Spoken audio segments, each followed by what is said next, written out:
All right. Ever get that feeling where it's like you have this awesome idea brewing, but it needs something. It needs that visual. It needs a visual. It needs that thing that's going to tell everyone, like, hey, this is me. This is what I'm about. Yeah, it's like that handshake. Yes. Like a visual handshake, exactly. That first impression. That first impression. And that's where logos come in, right? Absolutely. Logos are so important for any brand, any project you're working on. So important. And that's what we're diving deep into today. We are talking all about logos. We are talking logos, specifically how to avoid some of the biggest mistakes. Oh, yeah. You can really mess this up. You can. And we're going to help you avoid that. We're going to help you avoid that. We're using this great article called 10 Common Logo Design Mistakes to Avoid for Stronger Branding. Great article, packed with information, whether you're going the DIY route or if you're hiring a designer. Yeah, even if you're like, I'm going to outsource this, you still need to know what's up. Exactly. You got to be an informed client. Yes. Informed client, know what to look for, know what to avoid. For sure. All right, so the article jumps right into it. The first big mistake, and I think this is something we've all seen. Right, yeah. It's the overcluttered logo. It's trying to do too much, right? Too much, it's like, you get those business cards and it's like a logo, but then there's like 10 words and a website address and it's like a phone number and a fax number. And it's like, what even is this? It's information overload. Information overload. And that's the opposite of what you want for a logo. Completely. You want something clean. You want something that's easy to remember. Like think about those iconic logos, like the Apple logo. Yeah, Apple, Nike, those super simple designs. They stick with you. They stick with you because they're so easy to process. And they work at like every size. Every size, exactly. Think about a Nike swoosh on a tiny keychain. Or on a billboard. Exactly. It works. It scales beautifully, and that's something you really have to think about. Okay, so simplicity, that's a big takeaway. Big takeaway. Less is more. All right, mistake number 2. This one, I feel like we've all seen it and cringed. Oh, I know exactly what you're going to say. It's the dated trend. Yes. Trying to be too trendy with your logo. And it's like, oh, remember that like 90s word art? Like a really warped text. Yes. And it's like, why would you do that? And you see it so often. People try to incorporate these design trends. And then it's like 2 years later, it just looks so bad. It looks so dated, and it dates your whole brand. Exactly. So while a little nod to current trends is, okay, you want the core of your logo to be timeless. Timeless, yeah. Think about, I don't know, if you had a law firm with like a super trendy logo. Yeah, that's not inspiring confidence, is it? You want something that's going to last, that's going to look good 5 years from now, 10 years from now. Exactly. So think about how you want your logo to feel down the line. Okay, so how do you find that balance? Because it's like, you don't want to be completely out of touch, right? You still want to be relevant.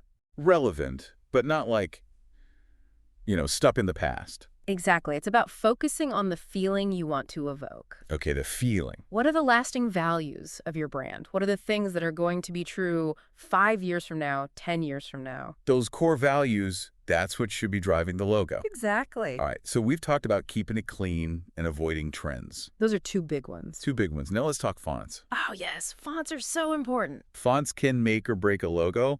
I've totally judged a business based on their font choice. Me too. It's like that first impression, It really is. It's like if you see like a Comic Sans font for a lawyer. Oh, yeah. You're like, no, you've lost me already. Yeah, it doesn't work. Doesn't work. And that's where font psychology comes in. Okay, font psychology, tell me more. Different fonts evoke different feelings. Interesting. Yeah, so something like Arial, it might seem just like a plain font, but it actually conveys this sense of modernity and cleanliness. Oh, so it's not just like a boring default. No, it definitely has a feeling to it. Wow, I never thought about it like that. And then you have something like Times New Roman. Yeah, that's like the classic. The classic, right. Yeah. And that feels more traditional, trustworthy, maybe a little bit more formal. So even just choosing between those two, you're already making a statement. You're saying something about your brand without even using any words. Subliminal messaging with fonts. Exactly. That's so cool. So how do you even begin to choose the right font? It seems like there's so many out there.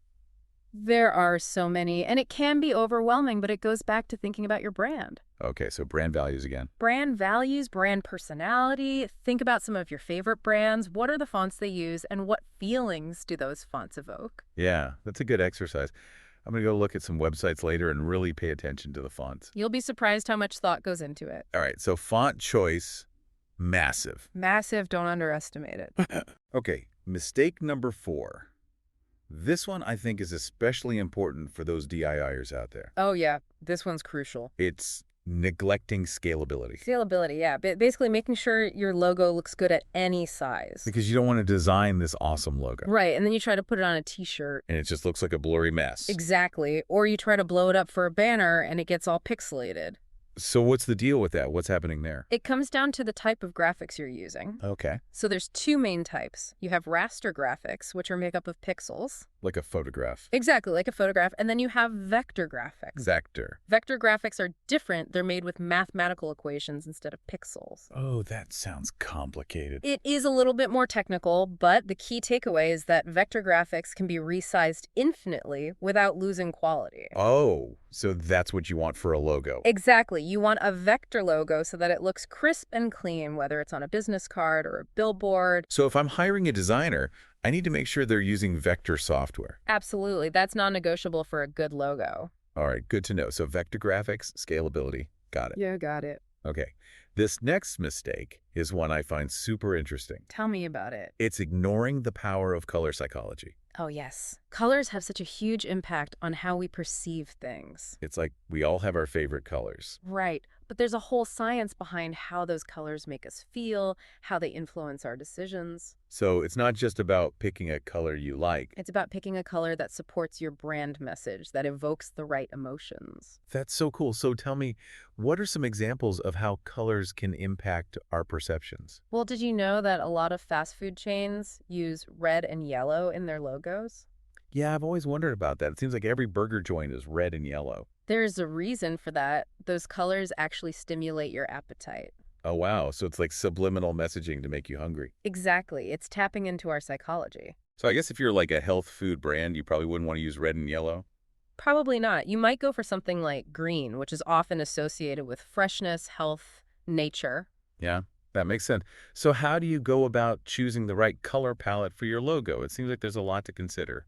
There is, and it's definitely worth doing your research. Yeah, dive deep into that color psychology. Dive deep. Think about your target audience. Think about the emotions you want to evoke. And if you're not sure, consult with a designer. Exactly. A good designer will understand the nuances of color and how to use it effectively. Okay, so color choice, another big one to consider. Another big one, don't underestimate the power of color. All right, mistake number 6. This one's about avoiding the generic trap. Oh, using those stock images and clip art. Yes. It's like, why would you do that? It's tempting, right? It's easy. It's cheap. It's easy, but it just screams uninspired. Exactly. It's like you didn't even try. It's like wearing someone else's clothes, like the article said. It just doesn't fit right. It doesn't reflect your unique brand. So why is originality so important when it comes to logos? Because your logo is often the first impression someone has of your brand. That first impression, that visual handshake. Exactly. And you want to make sure it's a good one. You want to stand out. You want to stand out. You want to be memorable. So even if you're on a tight budget, avoid the stock imagery. Avoid it. There are other ways to get a unique logo without breaking the bank. Okay, good to know. Originality, check. Check. All right, on to mistake number 7. This one's all about versatility. Versatility, yeah. Making sure your logo works in different contexts. Because it's not just going to live on your website, right? No, it's going to be on social media. It might be on merchandise. It might be on signage. So you got to think about how it looks in all these different situations. Exactly. And the article made a great analogy. It compared a versatile logo to a chameleon. Chameleon, I like that. It adapts to its surroundings. So it's got to look good on a light background. A dark background in black and white. Even embroidered on something. I never thought about embroidery. Embroidery, yeah, all sorts of different applications. So how do you design a logo that's going to be that versatile? Well, it goes back to that idea of simplicity. Simplicity again. Keeps coming back. It's the foundation of good design. A simple logo is inherently more adaptable. Okay, so keep it clean, keep it simple. Exactly. That's the key. And if you're not sure if your logo's versatile enough, test it out. Mock it up in different scenarios. So it looks, get feedback. Exactly. Okay, mistake number 8. This one's about making sure your logo actually matches your brand. Yes. You don't want a logo that feels completely disconnected from what your brand is all about. It's like showing up to a job interview in a clown suit. Exactly. It just doesn't make sense. The article had this funny example of a cartoonish logo for a law firm. Oh, yeah, you don't want to be sending mixed messages. No, you want your logo to reinforce your brand identity. Exactly. So if you're a serious professional brand, You want a logo that reflects that. A logo that feels trustworthy, maybe a bit more traditional. But if you're like a fun, playful brand... then you can have a bit more fun with your logo. Okay, so it's about aligning the visual style with the brand personality. Exactly. And that's something you need to think about from the beginning. Before you even start sketching out ideas. Before you even open up your design software. All right, mistake number 9. This is a big one. Copying competitors. Oh, yeah. This is a no-no. Not only is it like ethically questionable, it can also get you into legal trouble. Legal trouble, trademark infringement. Exactly. And even if you're not like directly copying, even just heavily borrowing from a competitor. Yeah, that's still not a good look. Not a good look. It shows a lack of originality. It's like you couldn't come up with your own ideas. And it undermines your brand. You want to stand out, not blend in. So inspiration is fine, but straight up copying is a hard no. Hard no. Create something unique, something that reflects your own vision. Got it. So no copycats. No copycats. All right, on to the final mistake. This one's all about the importance of feedback. Feedback is crucial throughout the design process. Because you can get so caught up in your own head. Exactly. You lose perspective. It's like when you get a new haircut. And you think it looks great. And then everyone else is like, what happened? Exactly. You need those outside perspectives. So who should you ask for feedback on your logo? Ask friends, family, colleagues, even strangers. Strangers. Really? Yeah, you want a diverse range of opinions. Okay, that makes sense. The more the merrier. And don't be afraid to ask specific questions. Like what? Like, what's the first thing that comes to mind when you see this logo?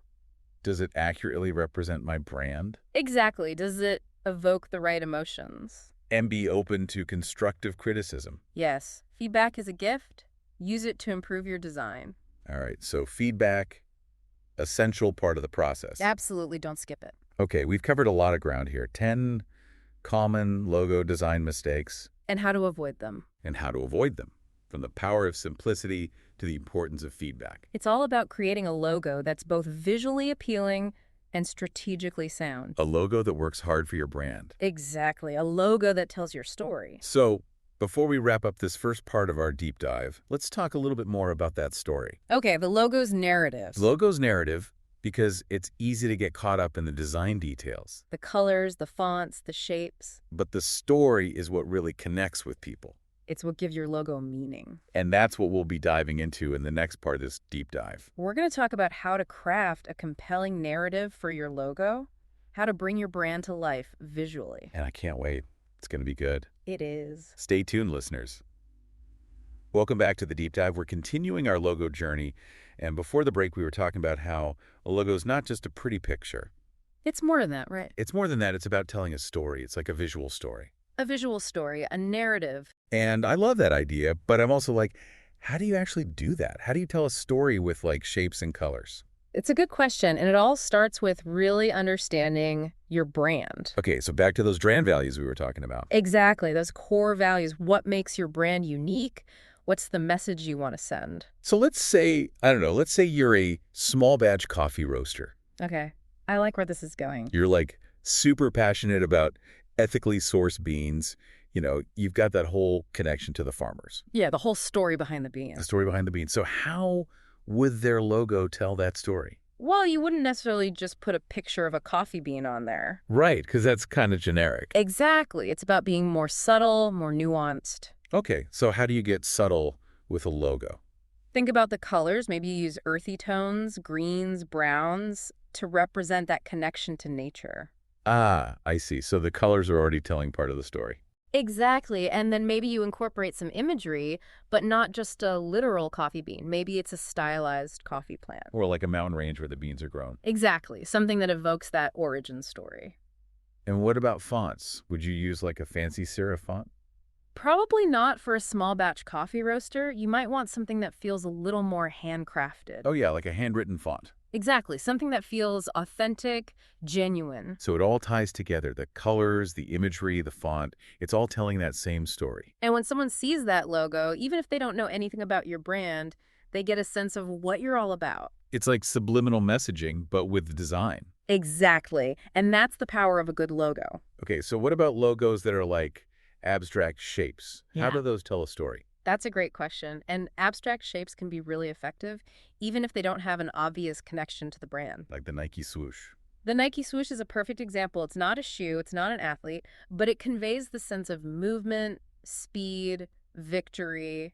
Yeah, it's just like whoosh energy. Exactly. And that's what they want you to associate with their brand. So it's like a feeling, an emotion. And abstract shapes can be really good at evoking those feelings. So even with abstract shapes, there's still a story being told. It's just a little more open to interpretation. Exactly. It's like a visual metaphor. I like that, a visual metaphor. Okay, so let's say I'm ready to start crafting my logo narrative. Okay, you're ready to tell your story. Where do I even begin? Well, the first step is to really think about your brand. Brainstorm a list of words that describe your brand's personality, values, what makes you stand out.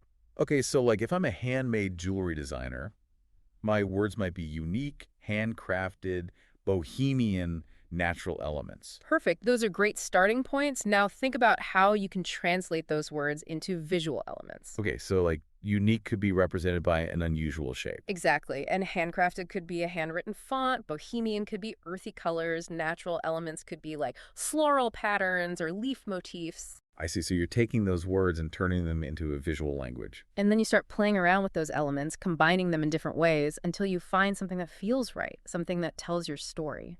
This is making so much more sense now. I used to think a logo was just about finding a cool font and a pretty picture. It's so much more than that. It's about telling a story. It's about creating a visual identity that represents your brand. And when you get it right, your logo becomes a powerful tool. A tool for connecting with your audience, for building recognition, for making a statement. Exactly. It's an investment in your brand's future. This episode is blowing my mind. I feel like I'm seeing logos in a whole new light now. That's great to hear. It's all about understanding the thought process behind the design. The why behind the what. Exactly. And the article also had some additional resources that we should check out. Oh yeah, let's talk about those. If you want to go even deeper into things like color psychology or different types of logos, those resources are a goldmine. One thing that caught my eye was a section on the psychology of shapes. Oh, I love that section. It's fascinating how much meaning we associate with different shapes. So tell me, what are some of the key takeaways from that section? Well, for instance, circles often represent unity, completeness, harmony. You see them used a lot in logos for community organizations or global brands. It's a visual shorthand for those concepts. Exactly. You see a circle, you immediately think of togetherness, wholeness. Okay, so circles are for unity. What about squares and rectangles? Those often convey stability, strength, reliability. You see them a lot in logos for banks or construction companies. Those solid straight lines evoke a sense of trust and dependability. It's like those shapes are speaking to us on a deeper level without us even realizing it. It's true. And then you have triangles, which are often associated with movement, direction, even aggression. Triangles and They're popular for brands that want to convey a sense of innovation, progress, boldness. Think of the Adidas logo. With those three stripes forming a triangle, it definitely gives off a sense of forward momentum. I see. It's like an arrow pointing towards the future. Exactly. So we've got circles for unity, squares for stability, triangles for progress, and then you have more organic shapes like swirls and curves. Okay, what about those? Those often evoke feelings of nature, growth, femininity. You see them a lot in logos for health and wellness brands or companies that want to project a more natural, approachable image. So it's like having this whole visual vocabulary at your disposal. Exactly. You can combine these different shapes and their meanings to create a logo that tells a richer, more nuanced story about your brand. This is so cool. I'm never going to look at a logo the same way again. And that's the goal, to understand the power of visual communication. All right, so we've covered a lot of ground about the meaning behind logos, but before we wrap up, I want to bring it back to why this even matters. Okay, the big picture. Why is having a good logo so important? It's an investment in your brand. It's the face of your brand. It's often the first thing people see. It's that first impression. Exactly. And you want to make sure it's a good one. So it's not just about aesthetics. It's about strategy. It's about communicating your brand's values, creating an emotional connection with your audience. It's about telling your story. Exactly. And a good logo does all of that. This has been an incredible deep dive so far. We've covered a lot of ground, but it's important to remember that designing a logo is a journey. It's not something you just whip up in 5 minutes. No, it takes time. It takes thought. It takes experimentation. And don't be afraid to have fun with it. Absolutely. Let your creativity flow. Explore different ideas, get feedback, and ultimately create a logo that you're proud of. A logo that truly represents your brand. Okay, so that wraps up part 2 of our logo deep dive. We talked about crafting a narrative. We talked about the psychology of shapes. And in part 3, we're going to talk about one final element that can really take your logo to the next level. Okay, I'm intrigued. Stay tuned to find out. Welcome back to the Deep Dive. We're wrapping up our logo design extravaganza, and I gotta say, I'm feeling pretty logo savvy at this point. Yeah, we've covered a lot of ground, haven't we? We have, from those common mistakes to crafting a narrative. We've even talked about like the psychology of shapes. The deep stuff. The deep stuff, but there's got to be more, right? Well, we've talked about the what and the why of logo design, Mm-hmm. but there's one crucial piece we haven't touched on yet, the how. The how. You mean like actually creating the logo? Exactly. And the article had some really great tips on this, particularly when it comes to working with designers. Oh, right, because even if you know like all the design principles, actually making it happen, Yeah, bringing it to life. bringing it to life, that can be a whole other challenge. Especially if you're not a designer yourself. Especially if you're like me, artistically challenged. And that's where a good design brief comes in. Okay, a design brief. Tell me more. Think of it like a roadmap for your designer. It outlines everything they need to know about your brand, your vision for the logo, your goals. So it's like giving them the instructions to build a house. Exactly. It's setting them up for success. Makes sense. So what goes into a design brief? It doesn't have to be anything super formal. Think of it as a conversation starter. Okay. You want to give your designer a clear picture of your brand's personality, your values, who your target audience is. So it's like those words we brainstormed earlier to define our brand story. Exactly. Those are a great starting point. Okay, so you've got your brand personality in there. What else? You'll also want to include practical things like your budget. Right. Got to be upfront about that. And your timeline when you need the logo by. And maybe some examples of logos you like. Absolutely. Visual inspiration is key. So if you're drawn to certain styles, certain colors, show those to your designer. So it's like creating a mood board for your logo. Exactly. It helps get everyone on the same page visually. I wish I had known about this when I was designing my website. I had this vision in my head, but I just couldn't explain it to the designer. That's a common problem. A good design brief can really bridge that communication gap. So what are some mistakes people make when writing design briefs? One common one is being too vague. Vague, like how? Like saying, I want something modern and sleek. Okay, I can see how that's not very helpful. Right. What does modern even mean? You need to be more specific. What elements make a logo feel modern to you? I guess it's about thinking through those details, even if it feels like you're being nitpicky. Being specific is key. Another mistake is being too controlling. Oh, like micromanaging the designer. Exactly. You're hiring them for their expertise, trust their process. It's a collaboration, not a dictatorship. Right. Give them some creative freedom. Okay, so be specific but not controlling. Got it. Got it. And finally, don't forget those visual examples. The mood board. The mood board, it gives your designer a visual starting point, and it can really spark some creative ideas. So a good design brief is like the foundation for a successful logo. Absolutely. It sets the stage for a great collaboration. All right, I think we've officially covered every aspect of logo design. We went deep. We went deep. From those design mistakes to the power of a good brief, we talked about the meaning behind logos. The importance of originality, the psychology of shapes. It's been quite a journey.